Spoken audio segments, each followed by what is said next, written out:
smells good here. Mom's smells good just because they have, you know, natural food and the nuts, you know, they have the bulk section with, and it just has that really good smell.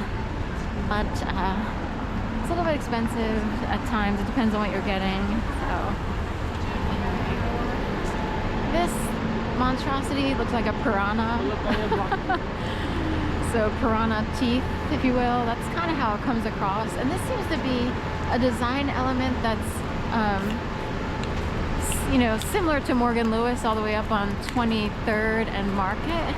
They have, you know, pieces that go in on the corner, and it almost looks like the building's about to tumble. Like they kind of have that. So I'm wondering why two buildings have similar ideas behind corners of buildings. Like, I'm wondering, otherwise they're quite different. So I don't think it's the same architecture or whatever, whoever designed these buildings, but they have similar elements on corners. So Morgan Lewis, 23rd and Market, and then this Jefferson Honigman Center here that I just passed across from Milk Boy here at 11th and Chestnut.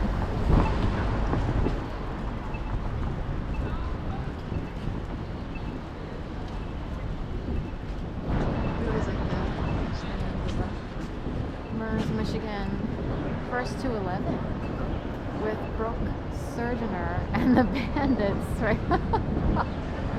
So Surgeoner across from Jefferson University Hospital.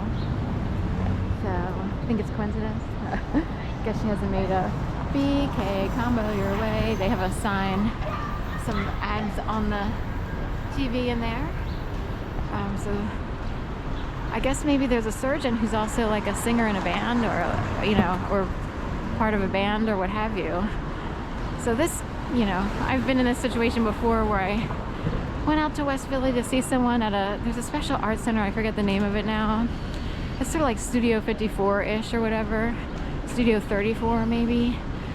Is it on Baltimore and like 34th or 52nd, or I forget. But anyway, and this is ages ago, in 2011, when I was desperate to seek out anything to go to in order to find a new network, if you will. It's hard to explain what went on in 2011, but anyway. So I go out there, and this woman claimed to be a heart surgeon who also, you know, sang and played guitar, and she was going to go on like a little tour that she made up with her guitar and peeps and everything. And I did start to wonder, like, is she really a surgeon and also plays guitar and is a musician and can take time off and just, like, is she really, or did she just like make it up and like surgeon means something else to her? Anyway, that same idea came up during a yoga practice on a Saturday, when an instructor had a whole thing that she wanted to talk about. And she's like, I almost, you know, when I was younger, I wanted to be a surgeon and a musician. And immediately, and this, she said this like 3 years after I, you know, had gone to this special musical thing, you know, gathering in West Philly. And I was like, is it a coincidence? You know, what's up with, you know, surgeons and musicians? And when I was growing up, I wanted to be a musician and a surgeon.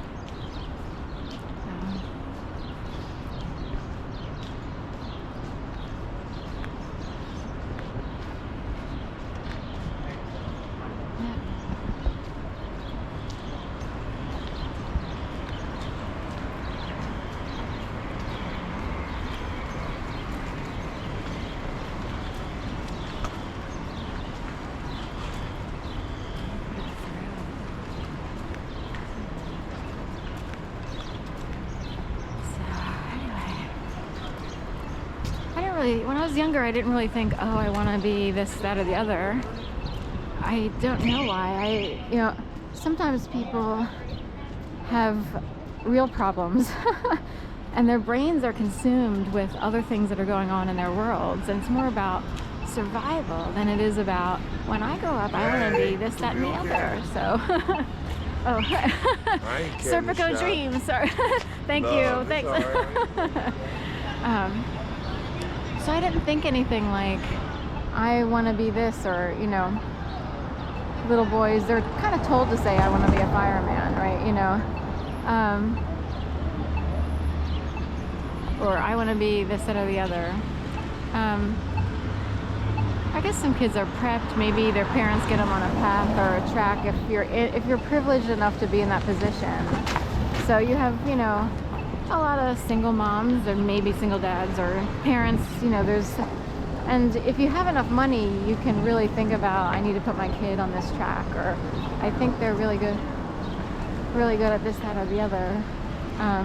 They, you know, when I was growing up, it wasn't like, well, she has these strengths, she has those strengths. Instead, actually, oddly enough, there was sort of a power struggle in the divorce situation between my mom, dad, and the other woman, if you will.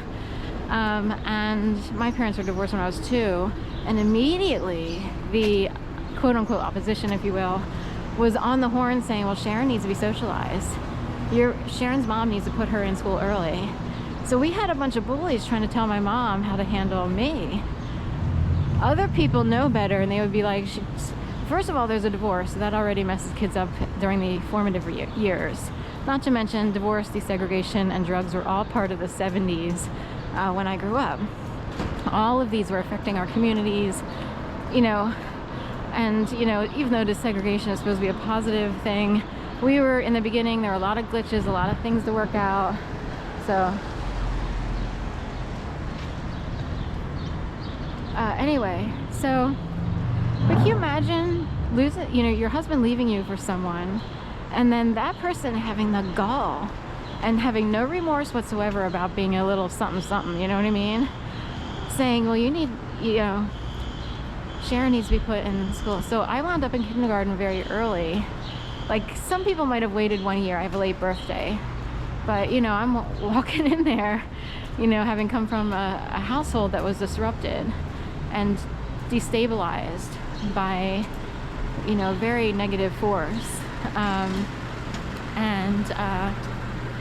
Anyway, and instead of people knowing, my mom probably would have wanted to, she didn't have the education to know, like, she felt like she had to do, you know, she felt pressured.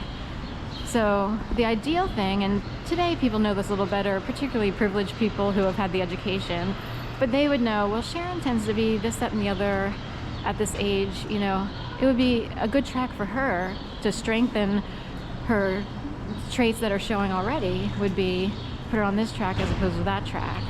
Forcing a kid to socialize is a form of rape, basically, when they're not ready, when they're hurting and suffering.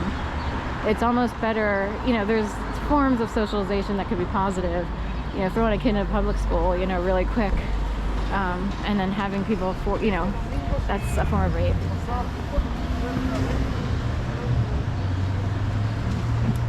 And I wholeheartedly believe and support that statement.